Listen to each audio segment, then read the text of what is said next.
Assalamualaikum warahmatullahi wabarakatuh. Perkenalkan nama saya Muhammad Ilham Halimi.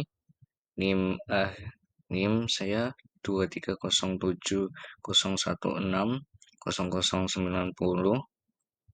Di sini saya akan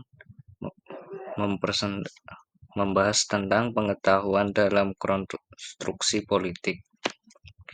Jadi di sini definisi dari pengetahuan dalam konstruksi politik adalah secara umum, pengetahuan dalam konstruksi politik mengacu pada cara pengetahuan, informasi, dan wacana dibentuk, digunakan, dan dimanipulasi dalam proses politik untuk membentuk realitas sosial, legitimasi kekuasaan, serta kebijakan publik.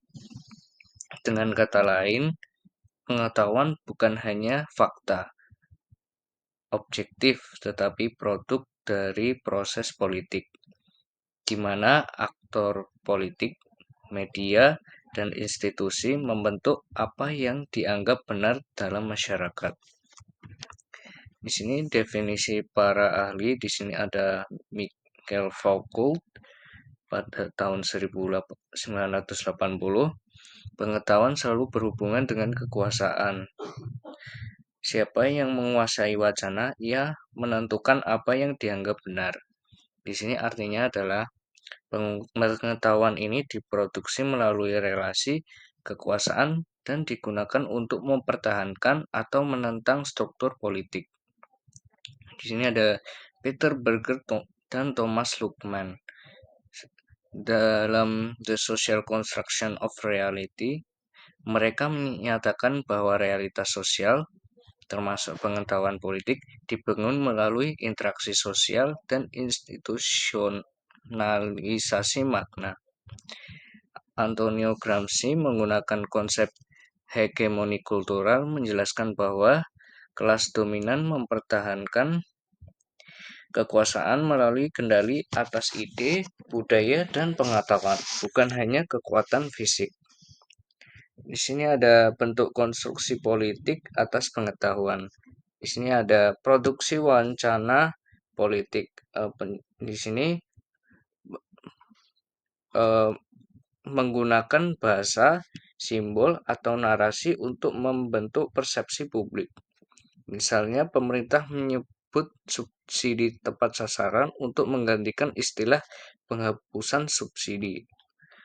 Yang kedua ada kebijakan berbasis pengetahuan selektif. Di sini menggunakan data dan riset digunakan secara parsial untuk mendukung agenda politik. Ini statistik kemiskinan ditampilkan hanya sebagian untuk memperkuat citra keberhasilan pemerintah. Yang ketiga ada pengendalian media dan informasi, yaitu pembatasan arus informasi yang berlawanan dengan kepentingan politik. Ini contohnya itu pembatasan liputan media selama masa pemilu atau krisis nasional. Yang terakhir pendidikan dan kurikulum politik, yaitu pengejaran sejarah atau ideologi dibingkai sesuai kepentingan penguasa. Ini contohnya yaitu penulisan ulang sejarah nasional yang menonjolkan tokoh tertentu sebagai pahlawan utama. Ini ada contohnya, yaitu pada masa Orde Baru, pengetahuan politik dikonstruksi melalui pendidikan P4, yaitu pedoman penghayatan dan pengalaman Pancasila, yang menanamkan citra tunggal tentang nasionalisme dan stabilitas sebagai alat legitimasi kekuasaan. Pada masa reformasi, yaitu konstruksi pengetahuan berubah, wacana tentang kebebasan pers dan transparansi menjadi dominan.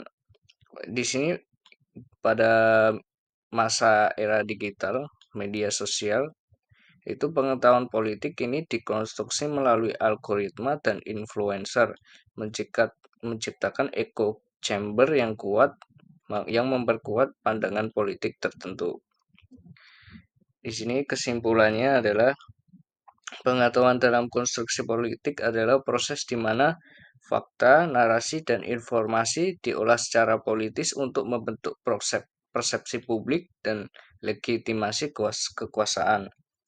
Di sini pengetahuan itu tidak netral, ia merupakan arena perebutan makna antara berbagai aktor politik, media, dan masyarakat. Sekian, terima kasih. Salam. Jika ada kesalahan kata atau menyinggung, mohon maaf. Wassalamualaikum warahmatullahi wabarakatuh.